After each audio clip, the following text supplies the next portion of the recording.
നമസ്കാരം. മലയാളി വാർത്ത ഇൻസൈഡിലേക്ക് സ്വാഗതം. കഴിഞ്ഞ 48 മണിക്കൂർ ട്രംപ് അക്ഷരാർത്ഥത്തിൽ ലോകത്തെ അമ്പരപ്പിക്കുകയായിരുന്നു. 48 മണിക്കൂറുകൾക്ക് മുൻപ് ട്രംപ് പറഞ്ഞു, ഇറാനെ ആക്രമിക്കുന്ന കാര്യത്തിൽ ഒരു തീരുമാനമെടുക്കാൻ 2 ആഴ്ച വരെ സമയമെടുക്കും. ഈ പ്രസ്താവനയ്ക്ക് ശേഷം വെള്ളിയാഴ്ച ഉച്ചകഴിഞ്ഞ് ന്യൂജേഴ്സിയിലെ ബെഡ്മിനിസ്റ്ററിലുള്ള തൻ്റെ ഗോൾഫ് ക്ലബിലേക്ക് ട്രംപ് എയർഫോഴ്സ് വണ്ണിൽ യാത്ര തിരിച്ചു.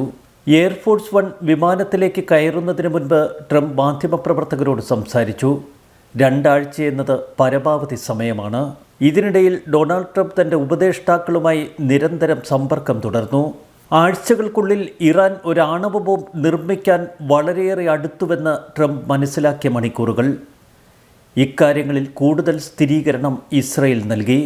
ഇസ്രയേൽ നടത്തുന്ന ബോംബാക്രമണങ്ങൾ കൊണ്ട് ഇറാൻ്റെ ആണവ പദ്ധതി ഏതാനും മാസങ്ങൾ പിന്നോട്ടടിക്കാൻ മാത്രമേ കഴിയൂ എന്ന് മനസ്സിലാക്കിയിരുന്നു അമേരിക്കൻ പ്രസിഡന്റ് ഡൊണാൾഡ് ട്രംപ്.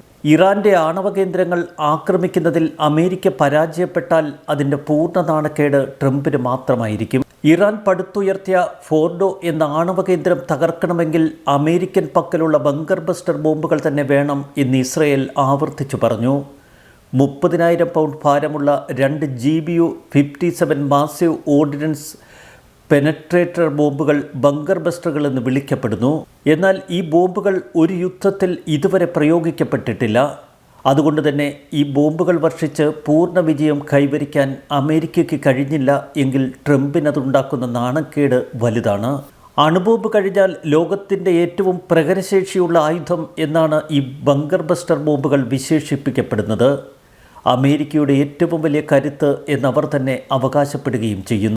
ദിവസങ്ങൾ മുന്നോട്ട് പോയാൽ ഇറാനിലെ കാലാവസ്ഥ പ്രതികൂലമാകും എന്ന് ട്രംപ് കണക്കുകൂട്ടി. പൂർണ്ണമായി ഇരുട്ട് പരക്കുന്നതിന് മുൻപ് ഇറാനെ ആക്രമിക്കുക എന്ന ദൃഢനിശ്ചയത്തിൽ ട്രംപ് ഒടുവിലെത്തിച്ചേരുന്നു. ശനിയാഴ്ച നേരം പുലരുമ്പോൾ ട്രംപും തൻ്റെ ഉദ്യോഗസ്ഥരും ന്യൂജേഴ്സിയിലെ ബെഡ്മിനിസ്റ്ററിലുള്ള തൻ്റെ ഗോൾഫ് ക്ലബിലായിരുന്നു. അന്ന് വൈകുന്നേരം ടെഹ്റാന് നേർക്ക് അമേരിക്ക ആക്രമണം നടത്തും എന്ന യാതൊരുവിധ സൂചനയും അമേരിക്കയുടെ ഭാഗത്തു നിന്ന് പുറത്തേക്ക് വന്നില്ല.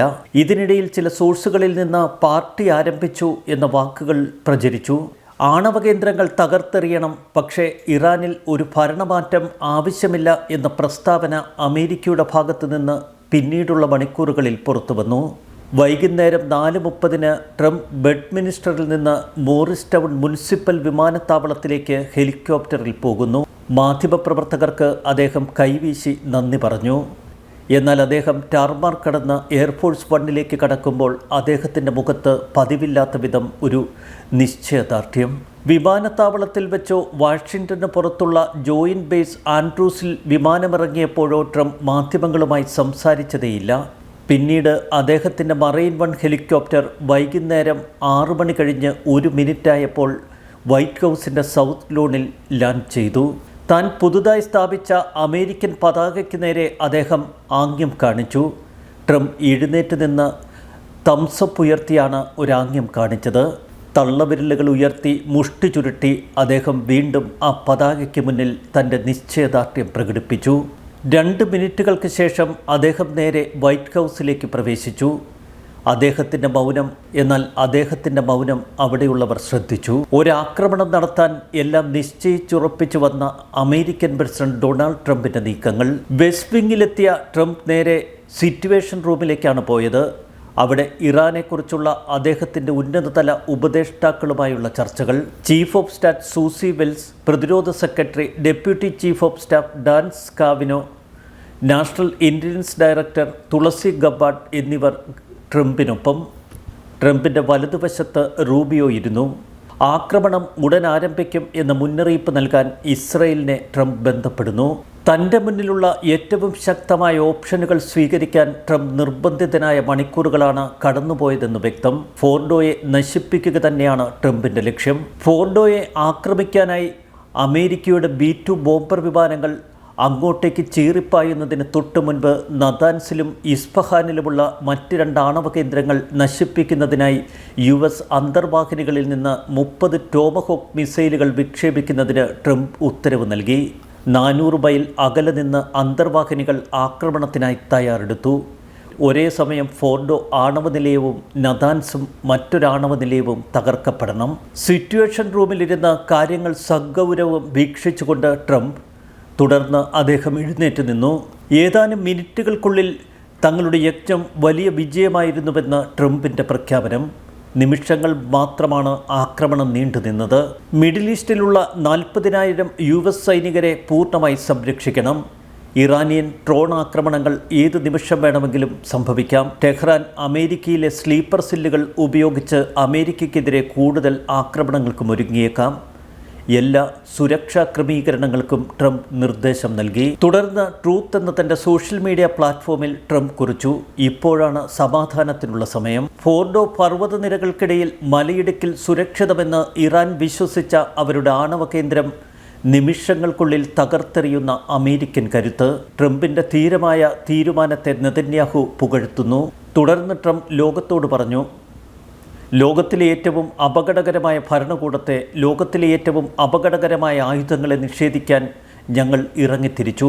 ചരിത്രം ഡൊണാൾഡ് ട്രംപിൻ്റെ പേര് രേഖപ്പെടുത്തുമെന്ന നെതന്യാഹുവിൻ്റെ വാക്കുകൾ. ഞങ്ങളുടെ ഓപ്പറേഷൻ പൂർണ്ണ വിജയമെന്ന് അമേരിക്കയുടെ പ്രഖ്യാപനം. ട്രംപ് ചരിത്രം എഴുതിയത്, ചരിത്രം തിരുത്തിക്കുറിച്ചത് ഇങ്ങനെയാണ്: അമേരിക്കയ്ക്ക് മരണം, ഇസ്രായേലിന് മരണം. ഇസ്രായേലിനെ ഭൂമുഖത്ത് നിന്ന് എന്നേക്കുമായി തുടച്ചു നീക്കും. ഭരണകൂട തലപ്പത്തെത്തിയ പരമോന്നത നേതാവ് അലി ഖമനേയി പലപ്പോഴും ഈ മുന്നറിയിപ്പ് നൽകിയിരുന്നു. എന്നാൽ അലി ഖമനേയിയുടെ ആവനാഴിയിലെ ആയുധങ്ങൾ തകർത്തുകൊണ്ട് അമേരിക്ക ഇപ്പോൾ പുതുചരിത്രം രചിച്ചു.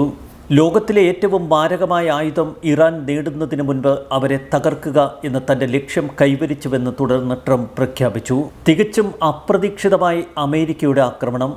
ഇറാൻ പോലും പ്രതീക്ഷിച്ചിരിക്കില്ല ഇത്ര മാരക ആക്രമണം തങ്ങൾക്ക് നേരെ അമേരിക്ക തൊടുത്തുവിടുമെന്ന്. ഇറാനിലെ 3 ആണവ കേന്ദ്രങ്ങളാണ് അമേരിക്ക ആക്രമിച്ച് തകർത്തത്. ഫോർഡോ, നതാൻസ്, ഇസ്ഫഹാൻ എന്നീ 3 ആണവ കേന്ദ്രങ്ങൾ തവിടുപൊടി. വൈറ്റ് ഹൗസിലെ സിറ്റുവേഷൻ റൂമിലിരുന്ന ട്രംപും ഉദ്യോഗസ്ഥരും പൂർണ്ണമായി ഈ ആക്രമണം വീക്ഷിക്കുന്നു. മുൻപ് ഒസാമ ബിൻ ലാദനെ വധിച്ച പാകിസ്ഥാനിലെ ഓപ്പറേഷൻ അന്നത്തെ പ്രസിഡന്റ് ബറാക് ഒബാമ നിരീക്ഷിച്ചതും ഇതേ സിറ്റുവേഷൻ റൂമിലിരുന്ന്. മെയ്ക്ക് അമേരിക്ക ഗ്രേറ്റ് അഗെയിൻ എന്ന വാചകങ്ങളുള്ള ചുവന്ന തൊപ്പി ധരിച്ച ട്രംപിനെയാണ് ഇന്നലെ ചിത്രങ്ങളിൽ ലോകം കണ്ടത്.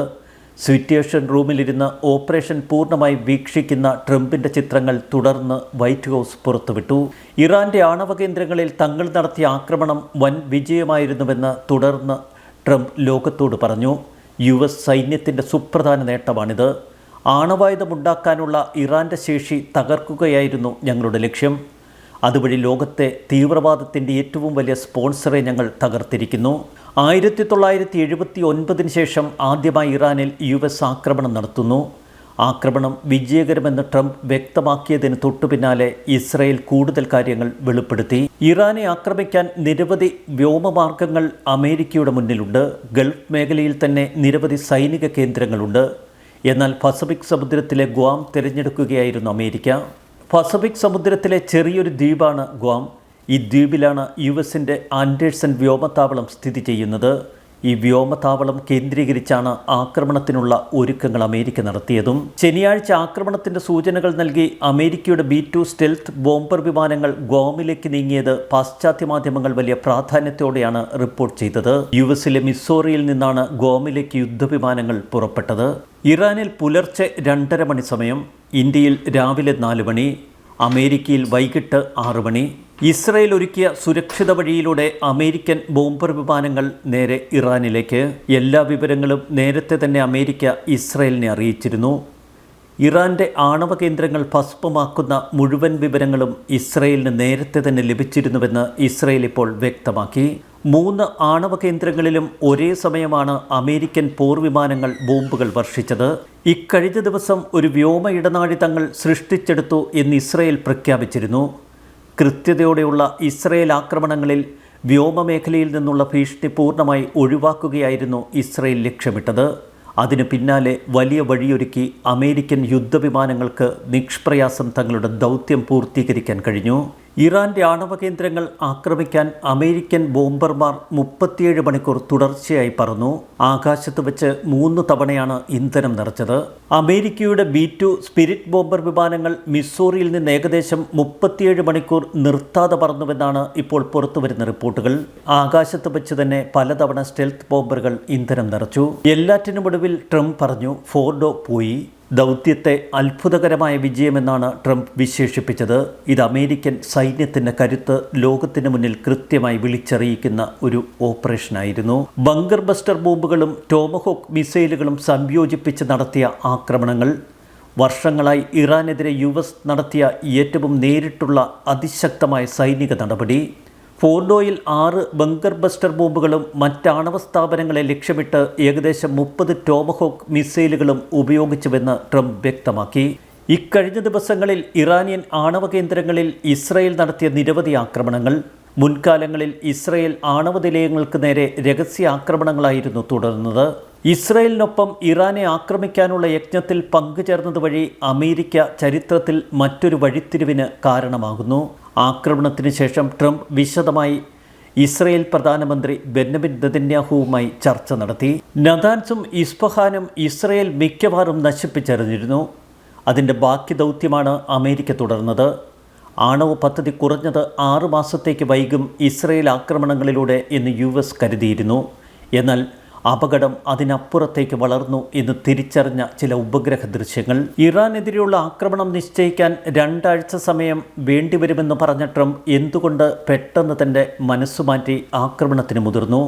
ഈ ചോദ്യമാണ് ലോകമാധ്യമങ്ങൾ മുന്നോട്ട് വയ്ക്കുന്നത്. ഇത് സംബന്ധിച്ച നിരവധി അഭ്യൂഹങ്ങൾ ഇപ്പോൾ പ്രചരിക്കുന്നു. വൻ അപകടത്തിലേക്ക് നീങ്ങാനിടയുള്ള ആണവ ആക്രമണത്തിലേക്ക് ഇറാൻ കടക്കും എന്ന സൂചനയാണ് പെട്ടെന്നുള്ള ആക്രമണത്തിന് അമേരിക്കയെ പ്രേരിപ്പിച്ചത്.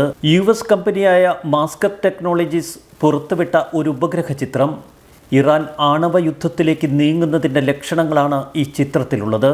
ടെഹ്റാൻ്റെ തെക്ക് പടിഞ്ഞാറ് ഏകദേശം 120 കിലോമീറ്റർ അകലെയുള്ള ഫോർഡോയിലെ ഇറാനിയൻ ആണവ സമ്പുഷ്ടി കേന്ദ്രമാണ് അമേരിക്ക ആക്രമിച്ചതിൽ പ്രധാനം. ജൂൺ 19, 20 തീയതികളിൽ ഫോർഡോ ആണവ സമ്പുഷ്ടീകരണ കേന്ദ്രത്തിൽ അസാധാരണ നീക്കങ്ങൾ നടന്നു എന്നീ ഉപഗ്രഹ ചിത്രങ്ങൾ കൃത്യമായി വെളിപ്പെടുത്തി.